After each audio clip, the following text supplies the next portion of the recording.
Bon, j'arrive, les filles, pas de panique. J'ai la pression, hein. Bon, je suis là parce que en fait, j'ai travaillé hier sur le back-office de tout l'espace de support qui concerne toutes les quêtes, les ateliers, les formations que je fais en ligne, tous les produits digitaux.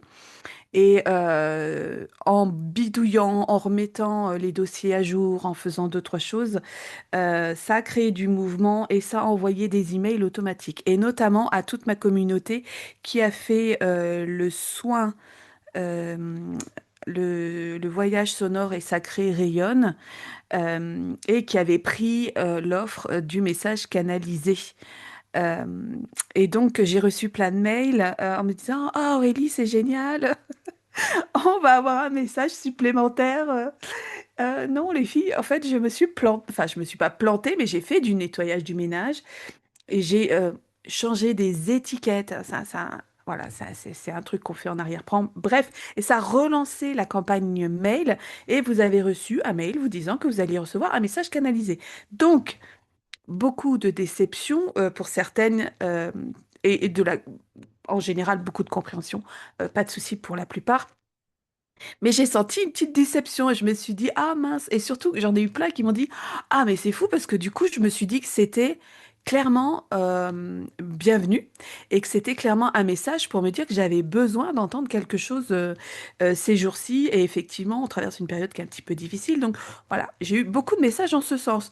Donc ce matin, je me suis dit, allez, ok, on y va, on va faire un petit message canalisé. Et bah, du coup, je vais le poster sur mes réseaux, donc ça va être au sens large, mais bienvenue à toi qui passe par là et qui du coup va en profiter. Merci aux filles de m'avoir sollicité par mail pour recevoir ce message canalisé. Aujourd'hui, je vais travailler de façon un petit peu différente de ce que je fais d'habitude. Vous savez que j'aime bien euh, bah, changer les choses et puis être dans la créativité. Donc, je vais partir sur trois supports livres et je vais donc te demander de prendre un moment pour inspirer, expirer, te centrer, réfléchir à un questionnement peut-être intérieur et à peut-être te demander ce que tu as besoin d'entendre, as besoin de recevoir là aujourd'hui, soit pour traverser quelque chose de particulier, soit juste en étant vraiment dans une forme d'ouverture et de se dire que le message que tu as besoin d'entendre sera celui-là et que tu sauras en faire bon usage.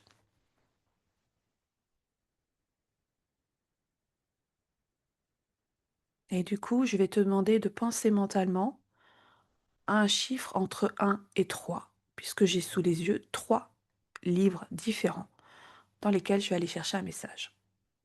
Donc, numéro 1, numéro 2 ou numéro 3. Tu l'as? C'est bon? On est parti. Je commence avec le numéro 1. Le numéro 1, c'est un livre sur le chamanisme féminin et c'est un livre de Vicky Noble que j'adore, La femme Shakti, que j'ai racheté à une femme incroyable d'ailleurs, avec qui j'ai fait des cercles de rêve pendant un ou deux cycles, peut-être trois, je sais plus. Bref, on y va. Message numéro 1, on se laisse guider et on est parti. Message à recevoir. Ok. C'est clairement une invitation à prendre conscience de tous les cycles, de ce qui est cyclique. Et là, en l'occurrence, c'est une partie du livre qui parle du cycle féminin lié aux menstruations, hein, au fait que l'on ait du sang dans nos règles, et d'expliquer la puissance de cette période où on doit en tant que femme, comprendre à quel point on est relié à tout ce qui est cyclique dans notre vie, à quel point on fonctionne par cycle, à quel point ça ne sert à rien de lutter et de vouloir entrer dans ce monde en se conformant à des idées, à des stéréotypes et à des, des cases dans lesquelles on voudrait nous faire entrer. Ça ne fonctionne pas et de plus en plus de femmes sont malades mentalement, physiquement, parce qu'elles parce qu'elles sont coupées de ces cycles-là et parce qu'elles ne comprennent pas comment elles fonctionnent. On n'apprend pas aux jeunes filles, aux jeunes femmes à utiliser leur cycle, à comprendre que il y a plusieurs phases, que dans certaines phases, on a besoin de repos, c'est pas la période où on doit créer, où on doit mettre les choses en place. Au contraire, c'est une période de dormance, une période où on doit être centré sur notre intériorité, prendre soin de nous. Et puis, il y a des phases où là, par contre, il faut y aller. On est capable de créer, d'animer les choses, de les mettre en place, bref. Et comprendre ce cycle-là, c'est important. Donc, si tu as choisi ce livre numéro un, ce message numéro un, c'est clairement une invitation à comprendre ton cycle, tes cycles, comment tu fonctionnes, à repérer pourquoi, par exemple, dans ta vie, à chaque fois que tu échoues, à chaque fois que c'est compliqué, de repérer à quelle période de ton cycle tu en es. D'accord? Et si jamais tu n'es plus réglé ou tu n'es pas réglé parce que raison médicamenteuse ou raison, voilà, le corps a fait que ça n'est plus le cas, il n'y a plus de cycle, il existe toujours, d'un point de vue énergétique, de toute façon, pour la femme, des cycles. Je t'invite à te renseigner sur le sujet, à faire quelques recherches et à comprendre comment ça fonctionne. De bien comprendre que tu as sûrement des tas de dates dans ta vie qui ont été des dates importantes, de repérer les périodes, les saisons, les dates anniversaires, les choses comme ça, et tu verras à quel point tu es cyclique et à quel point tu fonctionnes comme ça. Donc c'est vraiment une invitation en ce sens. J'espère que ça te parle, j'espère que tu comprends la puissance du message et ce que ça peut t'offrir dans la réalisation de la suite. Prends un moment pour le faire parce que c'est vraiment super important. En tout cas, je te souhaite le meilleur. Si tu es dans une période qui est compliquée pour toi, pense au cycle, pense à ton rythme cyclique, à ta beauté féminine, à ton féminin sacré, à ton temple intérieur. Partie numéro 2, si tu as choisi donc le message numéro 2. Là, on est avec un livre qui est vraiment pareil, très grands enseignements que j'adore. C'est un livre de Luis Anza, La voie du sentir. Là, c'est pareil, on est aussi dans de l'enseignement chamanique, on est dans l'enseignement de la guérison, on est surtout dans de l'enseignement de l'intégration, du ressentir, du corps, d'intégrer le corps, de comprendre comment le corps fonctionne comme, comme véhicule pour une âme, par exemple. Bref, c'est une mine d'informations. Si t'aimes bouquiner, si t'aimes comprendre la spiritualité, si t'as besoin de te reconnecter à des choses essentielles, c'est un super bouquin. On est parti, message numéro 2. On est parti avec Luis Sanza, et un message qui pourra parler. On est parti.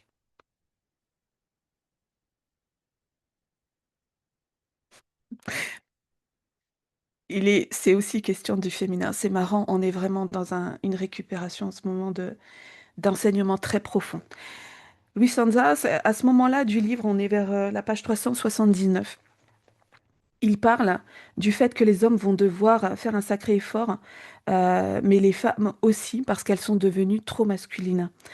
C'est le résultat de siècles et de siècles de conditionnement du masculin, parce que les femmes ont été conditionnées par une pensée et une éducation masculine qui leur ont été imposées. Elles ont également perdu le contact avec leur féminin parce qu'on a voulu en faire des servantes muettes. Sois belle et tais-toi. C'est marrant parce que c'est des sujets dont je me soucie en ce moment et dont je parle beaucoup avec mon fils qui a 20 ans. Euh, je vais aller essayer de chercher vraiment l'essence de ce qu'il y a à retenir là et à comprendre comment le message est perçu. Ok. On est sur la notion de si le masculin en toi est trop activé et prend trop de place, en fait, tu passes ton temps à être dans un mode euh, de guerrière. D'accord? Pourquoi?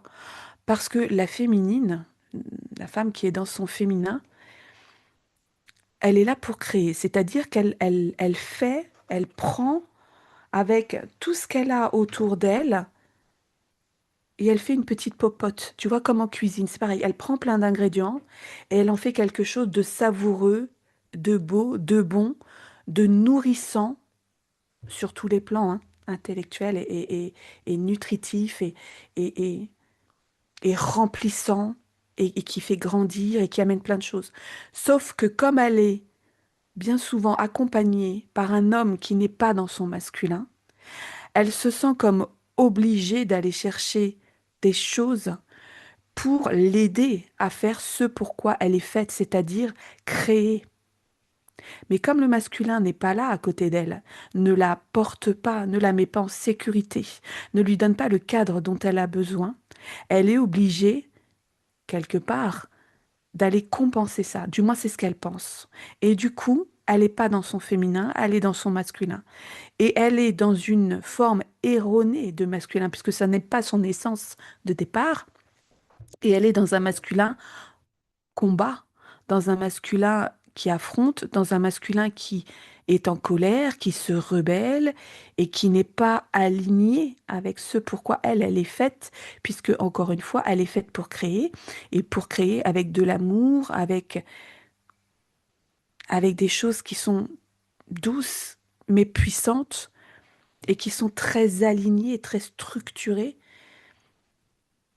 Et donc, si en ce moment tu es dans des choses comme ça, où il y a beaucoup de colère qui remonte, où tu vis des combats, où tu as l'impression que la vie ne te lâche pas, où tous les jours il y a quelque chose qui te tombe sur le coin du nez et tu es obligé d'être en rébellion et tu es obligé d'affronter les choses et que tu te sens seul au monde, prends peut-être juste conscience que tu n'es plus dans ta place de féminine.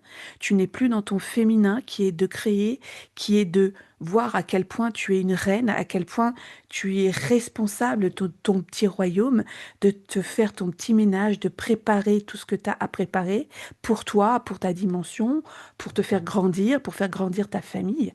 Mais pas à aller tout le temps régler les problèmes, à retrousser tes manches et aller affronter les problèmes. C'est pas ça ton rôle. Et plus tu vas reprendre ta place, plus tu vas lâcher le fait de devoir être en guerre, de devoir te rebeller pour assumer un rôle qui n'est pas le tien, et plus les choses vont s'aligner. Pourquoi? Parce que c'est encore une fois, je le dis souvent, mais c'est vrai, c'est comme quand tu fais une partie d'échecs. Si tu mets en mouvement un pion, celui qui est en face de toi est obligé de se positionner par rapport à ce que tu fais. Donc si tu reviens dans ton féminin, si tu te remets en place dans ton féminin et si tu acceptes vraiment d'être celle que tu dois être, celui qui est en face n'a pas le choix que de se mettre en place. Ou alors, il n'aura plus rien à faire dans ta vie et à ce moment-là, il devra en sortir. Tu vois?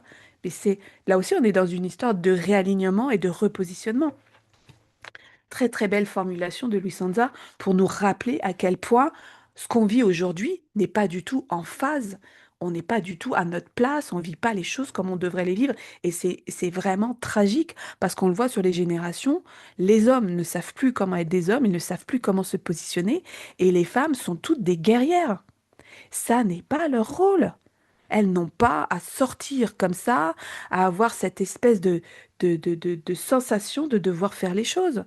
Tout le temps, pour tout. Non, pas comme ça. Pas avec la violence, pas avec la colère, pas avec la peur, pas avec les doutes. Non, c'est pas comme ça que ça se passe. Il y a une complémentarité entre les deux. Ils doivent œuvrer ensemble et ils doivent comprendre quel est leur rôle. Le masculin doit comprendre quel est son rôle et la femme doit comprendre quel est son rôle pour former une belle équipe, une vraie rencontre, une vraie symbiose, quelque chose comme les cellules là, qui se fondent l'une dans l'autre et qui forment quelque chose de magnifique. C'est vraiment ça, c'est une réunion, c'est une rencontre, c'est une reconnexion, c'est une validation. Une fois que l'un et l'autre se sont trouvés et sont bien dans leur dans leur essence sacrée. Waouh, il n'y a plus rien qui peut se mettre en travers de leur chemin. Donc si c'est une période que tu es en train de traverser, où tu es dans la colère, où tu as l'impression que tous les jours c'est un combat et qu'il y a des choses compliquées à vivre, je t'invite à faire des petites recherches là aussi, à t'intéresser à ce que c'est vraiment le féminin, le positionnement que tu devrais avoir, que tu pourrais avoir et qui changerait tout pour toi, tout simplement. Un petit bouquin qui m'a été offert, dont je ne me suis pas encore servie, mais j'aime bien ce genre de choses. C'est Sabrina Roméo du Sarthe et c'est 12 mois pour se reconnecter à soi. C'est un programme de développement personnel avec tout un tas d'informations et voilà, de choses à suivre. Donc, si tu as fait le choix numéro 3 pour avoir un message, on est parti. Qu'est-ce qu'on va avoir comme message aujourd'hui?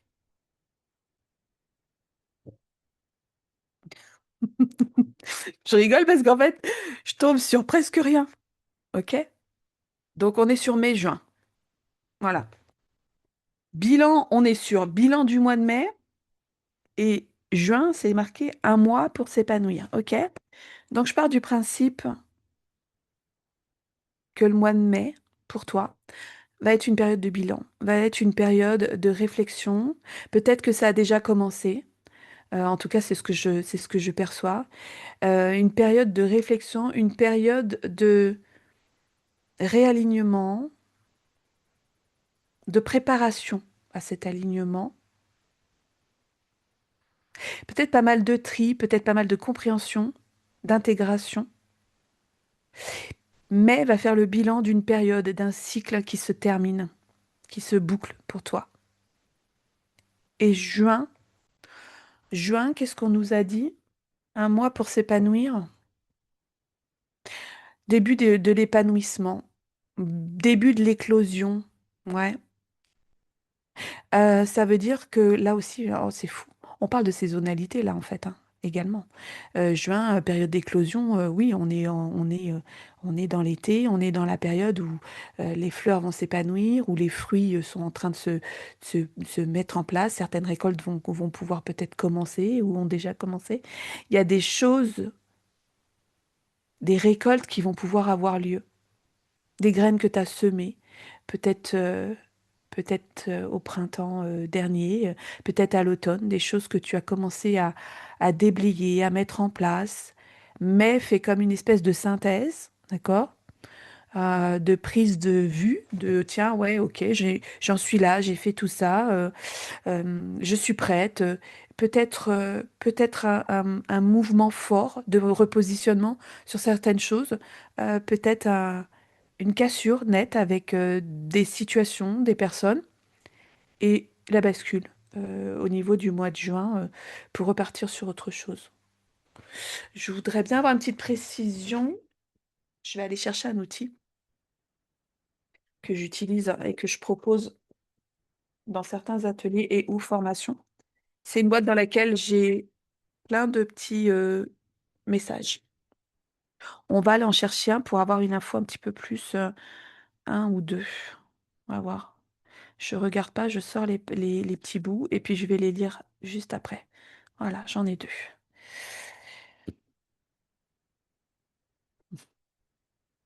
Ok, super. Bon, il est question de rencontre. Premier mot, faut-il le voir? Faut-il le voir pour le croire?